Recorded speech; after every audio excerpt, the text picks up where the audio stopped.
बंधु माने आजिर एही कार्यक्रम को आपण मानकु स्वागत।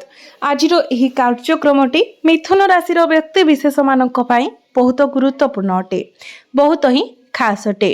कारण एही पवित्र रामनवमी ठारू आपणकर जीवन रे किछि बड़ परिवर्तन आसीबाकु जाउछि, किछि खास घटना आपणक जीवन रे घटिबाकु जाउछि। नवग्रहंकर स्थिति आपणक कुंडली रे किछि एभली भाबरे रहिछि जे अनेक क्षेत्र रे आपणको सफलता मिलिबाकु जाउछि, किंतु किछि क्षेत्र रे आपणको प्रतिकारर मध्य आवश्यकता रहिछि, सतर्कतार आवश्यकता रहिछि। तो बंधु माने एही पवित्र रामनवमी परे आपणकर जीवन रे कोन सब परिवर्तन हेबाकु जाउछि से विषय रे जानिबा पई आपण माने भिडियोटी को स्किप न करी शेष पर्यंत निश्चय देखंतु एवं भिडियोटी को लाइक करी चैनलटी को सब्सक्राइब करी दियंतु। कमेंट बॉक्स रे भक्ति एवं श्रद्धार सहित जय श्री राम निश्चय लिखंतु। तो बंधु माने आसंतु आरंभ करिबा आजिरो एही कार्यक्रम को, जहा आपणकर जन्म राशि तथा चंद्र राशि उपरे आधारित अटे। तेबे बंधु माने मिथुन राशिर राष्ट्राधिपति हेउछंती बुध। तो बुध वर्तमान आपणकर नवम भावरे गोचर करूछंती एवं गुरु आपणकर प्रथम भावरे गोचर करूछंती। तो गुरु आपणकर प्रथम भावरे थिबा हेतु आपणकर एही समय टिके मोटापण बढ़िबा भली समस्या देखा देई पारे एवं आपणकर जदि डायबिटीज अछि किंबा ब्लड प्रेशर अछि एथि प्रति आपण टिके अधिक सतर्क रहंतु एवं मीठा खाद्य ठारू जेते पारिबे दूरे रहंतु। विशेष करी आपणकर खाद्य पेय प्रति आपण सतर्क रहंतु। आपणकर इम्यूनिटी सिस्टम तो ठीक ठाक रहिबो, किंतु गुरु आपणकर प्रथम भावरे थिबा कारणरू आपणको आपणकर खाद्य पेय प्रति ध्यान रखिबाको पड़िबो। डायबिटीज ब्लड प्रेशर जदि अछि तो सेथि प्रति आपणको सतर्क रहिबाको पड़िबो। आपणकर शिक्षा क्षेत्र कथा जदि कहिबा तो आपणकर शिक्षा क्षेत्रर अधिपति शुक्र आपणकर एकादश भावरे लाभ स्थान रे गोचर करूछंती। शुक्रंकर दृष्टि तांकर निज गृह पंचम भाव उपरे रहुछि, गुरुंकर दृष्टि मध्य पंचम भाव उपरे रहुछि। तो आपण आपणकर शिक्षा क्षेत्र रे बहुत अधिक उन्नति करिबा पई जाउछंती, प्रगति करिबा पई जाउछंती, किंतु मने रखंतु शनिंकर दृष्टि मध्य पंचम भाव उपरे रहुछि। तेणु आपणकर मन टिके विचलित होई पारे, पाठ पढ़ारो आपणकर मन हटि पारे, किंतु आपणको एभली करिवार नाही। आपणको निज मन को कंट्रोल रे रखिबार अछि। जदि आपण पाठ पढ़ारे मन देउछंती एवं पाठ पढ़ा रिलेटेड आगो को किछि स्टेप नेउछंती तो निश्चित भाबरे पाठ पढ़ारे आपणको बहुत अधिक सफलता मिलिबाकु जाउछि। जेतु शुक्र लाभ स्थान रे अछंती एवं ज्ञानर कारक ग्रह गुरु आपणकर प्रथम भाव रे अछंती एवं पंचम भाव को देखुछंती, तो आपणक मध्यरे बुद्धिमता बढ़िबो, ज्ञान बढ़िबो, मैच्योरिटी बढ़िबो। पाठ पढ़ारे जदि आपण किछि स्टेप नेबे तो सेथिरे आपणको सफलता मध्य निश्चित भाव रे मिलिबो। जो माने निजर पाठ पढ़ा को नेकी विदेश जीवा पाए चाहुथिले से माने विदेश यात्रा मध्य करि पारिबे, किंबा दूर रे रही जदि आपण पाठ पढ़िबा को चाहुथिले तो ताहा मध्य आपण करि पारिबे। आपणक पाई समय बहुत भल रहउछि। आपण जदि किछि एडमिशन नेबा पाई चाहुथिले, फॉर्म फिल अप करिबा पाई चाहुथिले किंबा कोनोसी कोचिंग रे आपण जॉइन करिबा पाई चाहुथिले तो समय आपणक पाई बहुत भल रहइबो।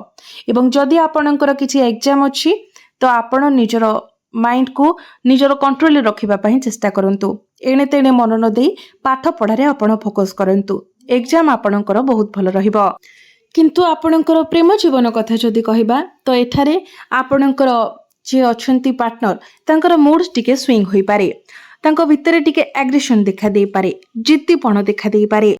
तेबे शुक्रंकर दृष्टि पंचम भाव आपणकर प्रेम जीवनर भाव उपरकु होतिबा हेतु से सब किछि ठीक करबा पाई चेष्टा करिवे। जदिओ केबे केबे आपणक मध्यरे टिके मिसअंडरस्टैंडिंग होई पारे, जुक्ति तर्क होई पारे, तो पुणी थरे सब किछि ठीक मध्य होइछिबो। वैवाहिक जीवन कथा जदि कहिबा तो वैवाहिक जीवन आपणकर बहुत भल रहिबो, कारण आपणकर वैवाहिक जीवनर अधिपति गुरु आपणकर प्रथम भावरे गोचर करूछंती एवं एहा परे परे गुरु आपणकर द्वितीय भाव को आसीजिबे, बहुत भल स्थिति को आसीजिबे। तो आमे जदि देखिबा तो वैवाहिक जीवन आपणकर बहुत भल रहुछि। आपण आपणकर जीवन साथींकर पर्सनल एवं प्रोफेशनल लाइफ रे ग्रोथ मध्य देखिबाको पाइबे। आपणकर वैवाहिक जीवन रे जदि भी किछि समस्या थिला, कोनोसी प्रकारर मतांतर थिला तो से सब किछि दूर होई जिवो। आपणक मध्यरे भल पाइबा बढ़िबो, ବୁଝାମଣା ବଢ଼ିବ। ଆପଣ 2 ଜଣ ମିଶି କିଛି ବଡ଼ ଡିସିସନ୍ ନେଇପାରନ୍ତି, ଫ୍ୟାମିଲି ପ୍ଲାନିଂ ପାଇଁ ଚିନ୍ତା କରିପାରନ୍ତି କିମ୍ବା କେଉଁଆଡ଼େ ବୁଲିଯିବା ପାଇଁ ମଧ୍ୟ ଆପଣ ଡିସିସନ୍ ନେଇପାରନ୍ତି। ଭାଗ୍ୟ କଥା ଯଦି କହିବା ତ ଆପଣଙ୍କର ଭାଗ୍ୟ ଭାବର ଅଧିପତି ଶନି ଆପଣଙ୍କର 10ମ ଭାବରେ ଗୋଚର କରୁଛନ୍ତି, ବହୁତ ଭଲ ସ୍ଥିତିରେ ଅଛନ୍ତି। କିନ୍ତୁ ଆପଣଙ୍କର ଭାଗ୍ୟ ସ୍ଥାନରେ ରାହୁ ଏବଂ ବୁଧ ଗୋଚର କରୁଛନ୍ତି। ଶନିଙ୍କର ସ୍ଥିତି ଯେହେତୁ ବହୁତ ଭଲ ରହୁଛି ତ ସେ ଆପଣଙ୍କର ଭାଗ୍ୟକୁ ମଜବୁତ ବନାଉଛନ୍ତି, କିନ୍ତୁ ରାହୁ ଆପଣଙ୍କର ଭାଗ୍ୟ ସ୍ଥାନରେ ରହି ଆପଣଙ୍କର ଭାଗ୍ୟରେ ବାଧା ଉତ୍ପନ୍ନ କରୁଛନ୍ତି, ସମସ୍ୟା ଆଣୁଛନ୍ତି। ତ ମନେ ରଖନ୍ତୁ, ଯେହେତୁ ଶନିଙ୍କର ସ୍ଥିତି ଭଲ ରହୁଛି ତ କାର୍ଯ୍ୟରେ ଆପଣଙ୍କୁ ସଫଳତା ନିଶ୍ଚିତ ଭାବରେ ମିଳିବ। ତ ଆପଣ ଯଦି କୌଣସି କାର୍ଯ୍ୟ ଷ୍ଟାର୍ଟ କରୁଛନ୍ତି ଏବଂ ପ୍ରଥମେ କିଛି ଅସୁବିଧା ଆସୁଛି, କିଛି ବାଧାବିଘ୍ନ ଆସୁଛି ତ ଡରି ନ ଯାଇ ଆପଣ ଆଗକୁ ବଢ଼ନ୍ତୁ। କାରଣ ରାହୁ ତ ଅଛନ୍ତି, ଯେହେତୁ ଆପଣଙ୍କୁ ବାଧାବିଘ୍ନ ଦେବେ, ଆପଣଙ୍କୁ ସମସ୍ୟା ଦେବେ। କିନ୍ତୁ ଶନିଙ୍କର ସ୍ଥିତି ଭଲ ଥିବା ହେତୁ କାର୍ଯ୍ୟରେ ସଫଳତା ମଧ୍ୟ ନିଶ୍ଚିତ ଭାବରେ ମିଳିବ। ତେଣୁ କୌଣସି ବାଧାବିଘ୍ନକୁ ନ ଡରି, ସମସ୍ୟାକୁ ନ ଡରି ଆପଣ ନିଜର କାର୍ଯ୍ୟକୁ ଜାରି ରଖନ୍ତୁ ଏବଂ ଆଗକୁ ବଢ଼ନ୍ତୁ। ଭାଗ୍ୟ ସମ୍ବନ୍ଧିତ ଆପଣ ଯାହା ବି ନିର୍ଣ୍ଣୟ ନେବେ ପରିଶେଷରେ ଆପଣଙ୍କୁ ସଫଳତା ହିଁ ମିଳିବ। ଏହା ବ୍ୟତୀତ ଗୁରୁଙ୍କର ଦୃଷ୍ଟି ମଧ୍ୟ 9ମ ଭାବ ଉପରେ ପଡୁଛି, ତେଣୁ ଗୁରୁ ମଧ୍ୟ ଆପଣଙ୍କୁ ଭାଗ୍ୟରେ ସପୋର୍ଟ ଦେବେ। କ୍ୟାରିୟର କଥା ଯଦି କହିବା ତ ଆପଣଙ୍କର କ୍ୟାରିୟର ଭାବର ଅଧିପତି ଗୁରୁ ଯେହେତୁ ପ୍ରଥମ ଭାବରେ ଅଛନ୍ତି, ବହୁତ ଭଲ ସ୍ଥିତିରେ ଅଛନ୍ତି, ତ କ୍ୟାରିୟରକୁ ନେଇକି ଚିନ୍ତା କରିବାର କୌଣସି ଆବଶ୍ୟକତା ନାହିଁ। କିନ୍ତୁ ମନେ ରଖନ୍ତୁ, ସୂର୍ଯ୍ୟ, ଶନି, ମଙ୍ଗଳ এই 3ଟି ଗ୍ରହ ଆପଣଙ୍କର କ୍ୟାରିୟର ଭାବରେ 10ମ ଭାବରେ ଗୋଚର କରୁଛନ୍ତି। ତ ଆପଣଙ୍କ ମଧ୍ୟରେ ଟିକେ ଅହଙ୍କାର ଭାବ ଆସିପାରେ, ଜିଦ୍ଦି ସ୍ୱଭାବ ରହିପାରେ, ଆଗ୍ରେସନ ଆସିପାରେ। ଏଇସବୁକୁ ଆପଣଙ୍କୁ କଣ୍ଟ୍ରୋଲ କରିବାର ଅଛି। ଆପଣ ନିଜ ଭିତରକୁ ଅହଙ୍କାର ଆସିବାକୁ ଦିଅନ୍ତୁ ନାହିଁ, ଆଗ୍ରେସନକୁ କଣ୍ଟ୍ରୋଲ କରନ୍ତୁ, ଜିଦ୍ଦି ସ୍ୱଭାବକୁ ନିଜଠାରୁ ଦୂରେଇ ରୁହନ୍ତୁ। ଦେଖିବେ ଆପଣ ଆପଣଙ୍କର କ୍ୟାରିୟରରେ ବହୁତ ଅଧିକ ଗ୍ରୋ କରିବେ, ଆପଣଙ୍କୁ ବହୁତ କିଛି ଆଚିଭମେଣ୍ଟ ମିଳିବ, ବହୁତ କିଛି ସଫଳତା ମିଳିବ। ଗୁରୁ ଆପଣଙ୍କୁ ମ୍ୟାଚୁରିଟି ଦେବେ, ଆପଣଙ୍କ ମଧ୍ୟରେ ଜ୍ଞାନ ବଢ଼ାଇବେ, ମ୍ୟାନେଜମେଣ୍ଟ ସ୍କିଲ୍ ବଢ଼ାଇବେ, କମ୍ୟୁନିକେସନ ସ୍କିଲ୍ ମଧ୍ୟ ଆପଣଙ୍କର ବହୁତ ଭଲ ରହିବ। ତ ଏଇସବୁ କାରଣରୁ ଆପଣ ଆପଣଙ୍କର କ୍ୟାରିୟରରେ ବଡ଼ କିଛି ଆଚିଭ୍ କରିପାରନ୍ତି। କାର୍ଯ୍ୟକ୍ଷେତ୍ରରେ ଆପଣଙ୍କୁ ମାନ ସମ୍ମାନ ପ୍ରାପ୍ତି ହେବ, ଆପଣଙ୍କର ପଦୋନ୍ନତି ହେବାର ମଧ୍ୟ ସମ୍ଭାବନା ରହୁଛି। କାର୍ଯ୍ୟକ୍ଷେତ୍ରରେ ଆପଣ ପ୍ରଶଂସିତ ହେବେ। ଯେଉଁମାନଙ୍କ ପାଖରେ ଚାକିରି ନାହିଁ ସେମାନଙ୍କୁ ଚାକିରି ମିଳିବାର ମଧ୍ୟ ବହୁତ ଅଧିକ ସମ୍ଭାବନା ରହୁଛି। କେବଳ ଆପଣ ଏଇ କଥା ପ୍ରତି ଧ୍ୟାନ ରଖନ୍ତୁ, ଆପଣଙ୍କୁ ଆପଣଙ୍କର ଆଗ୍ରେସନ, ଆପଣଙ୍କର ଜିଦ୍ଦି ସ୍ୱଭାବ ଏବଂ ଅହଙ୍କାରକୁ ନିଜଠାରୁ ସମ୍ପୂର୍ଣ୍ଣ ଦୂରେଇ ରଖିବାର ଅଛି।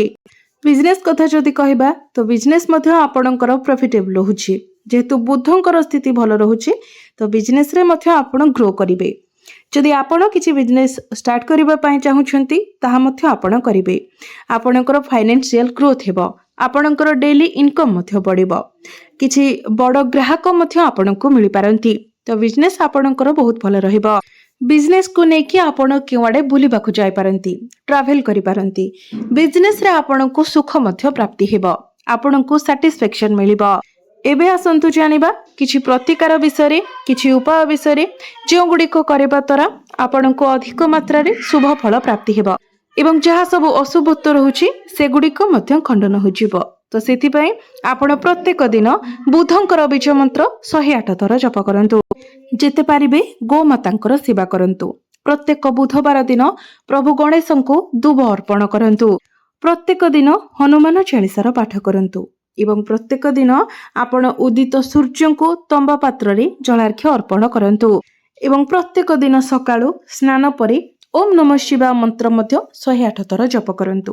ଆପଣଙ୍କୁ ଅଧିକ ମାତ୍ରାରେ ଶୁଭ ଫଳ ପ୍ରାପ୍ତି ହେବ। ତ ବନ୍ଧୁମାନେ, ଆପଣଙ୍କର ଜୀବନ ମଙ୍ଗଳମୟ ହେଉ, ଏହା ହିଁ ଈଶ୍ୱରଙ୍କ ନିକଟରେ ମୋର ପ୍ରାର୍ଥନା। ଧନ୍ୟବାଦ।